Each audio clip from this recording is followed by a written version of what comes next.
Hello, this is Pavithra and Srividya giving a demo of the prototype task scheduler that we developed on the HomeOS platform as a course project. As you can see, the application is already running, and the first screen that is displayed is a login screen where the user has to select the username and type in the password. The username is predefined set of users which is taken from the list of users in the HomeOS architecture. Once the user logs in, there is a screen which displays the set of tasks that the user has already scheduled. The user can create a new task by clicking the button here. This is a UI that we have developed for creating a new task. The user has to initially type in the name and the description for the task to be scheduled. The user has to select the group for which he is scheduling the task. Say an adult can schedule the task for adults and kids, but a kid can schedule the task only for himself or herself.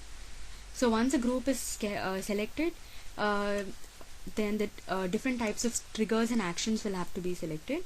The trigger can be either a scheduled trigger wherein the calendar date and time has to be set, or it can be an event trigger where a dynamic event has to be selected. Actions can be of different types, say notification by email, notification by message, or playing a media. Let's see how a calendar trigger is set and notification by email and message is being triggered. A particular date is selected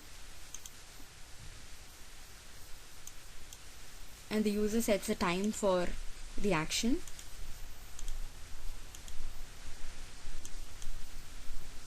The action can be repeated on a daily, monthly, or a weekly basis. Here we select notification by email and message. We have already, as per the username that has been selected, the email ID and the phone number has already been configured. So once the subject and the message is being entered, the message is mailed to that particular email ID and phone number.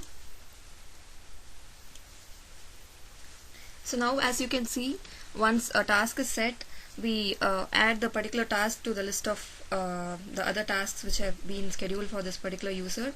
So now we are going to see how we can create a new task based on a dynamic event.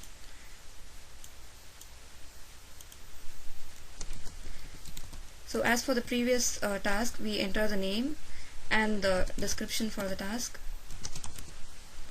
So once we do this, we again select the group for which the particular task applies.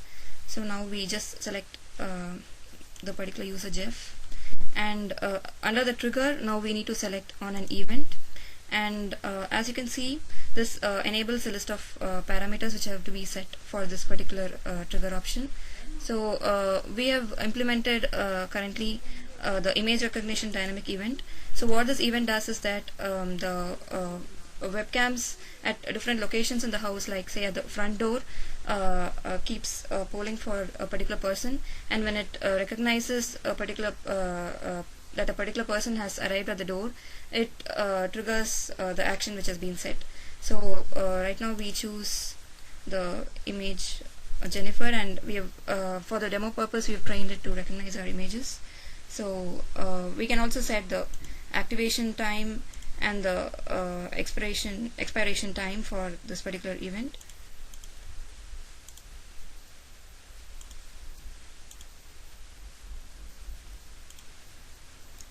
So once this is set, we choose the action to be performed.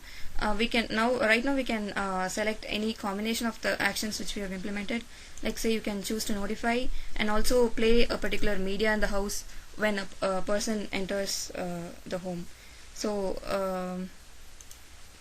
as before, you can just choose to notify, and also for the play media you can choose a list of media which is available, and you can also choose the target device where you want to play this media. So once we have selected all the options, we just add the task, and this again serializes the details of this task, and our application begins to monitor for the triggers. So as you will see in a few seconds, our application will recognize my face, and it will trigger the action which we have set. So as you saw, our application we have grouped our application into two components, which is basically